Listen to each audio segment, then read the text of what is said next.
Davey, there's actually one story that I forgot to put in show prep. Dad, would you like to tell the people about the Martin Luther King house? Oh yeah, please so do, so like yesterday, there was a neighbor, and just to kind of go full story, and I don't want to upset anybody in any neighborhoods because I evidently have a tendency to do that. Me too, apparently. Yeah, so yeah, you get in trouble for what I said. I know, right? But the house, the Canright house, which is the house that got shot up that was on Atlantic View, it was going to move to Windswept Acres. The neighborhood had some concerns because there's some flooding issues, and that neighborhood's had a lot of flooding issues.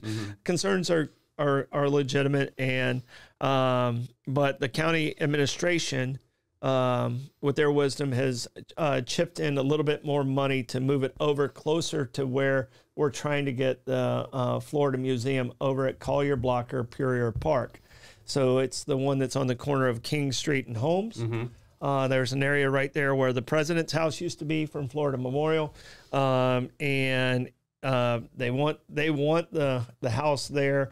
The neighborhood at Windswept had some concerns about how many people are going to visit there. It's a smaller park. It is not going to be an open museum. It's going to be a historic exhibit. So there'll be an observation area, and you'll be able to see it and stuff like that. But the county chipped in the extra money to move that extra.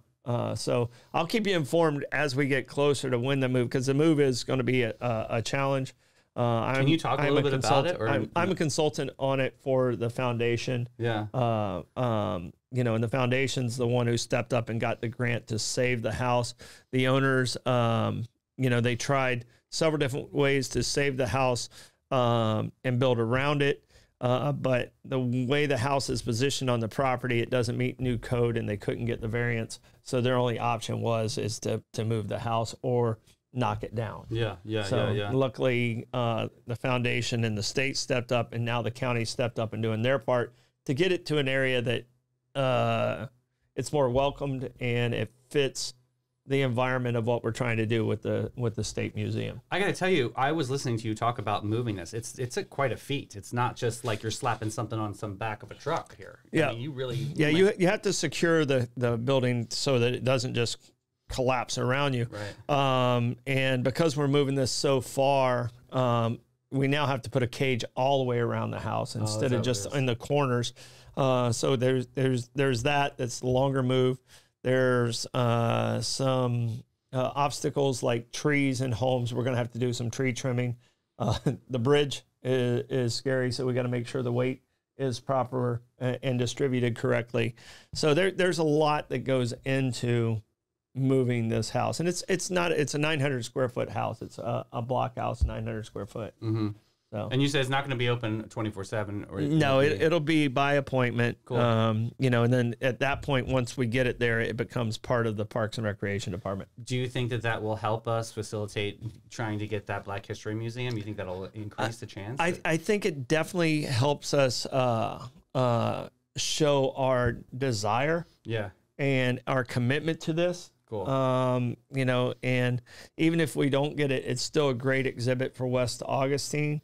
And it tells the story of Martin Luther King in St. Augustine. And the story is this house address was put in the paper saying this is where Martin Luther King is going to be. Wow. He never stayed overnight there, but because he couldn't, it wouldn't have been safe at that point where the Record put it in the paper.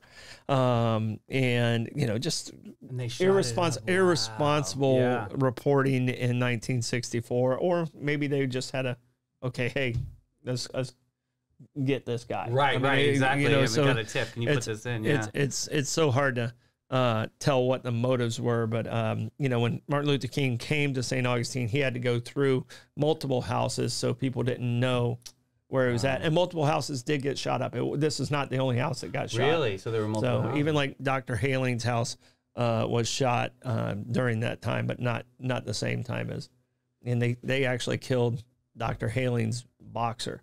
Did they really? Yeah. I hate that. Yeah, they killed the dog, but the dog alerted his wife and the kids gave them enough time to get into the family bathtub and hide in the bathtub as the shooting happened. What a time! So, but the dog saved the family's life, but the dog actually lost her life. Wow, what a story! I'm so glad we're keeping that house though. That's awesome news.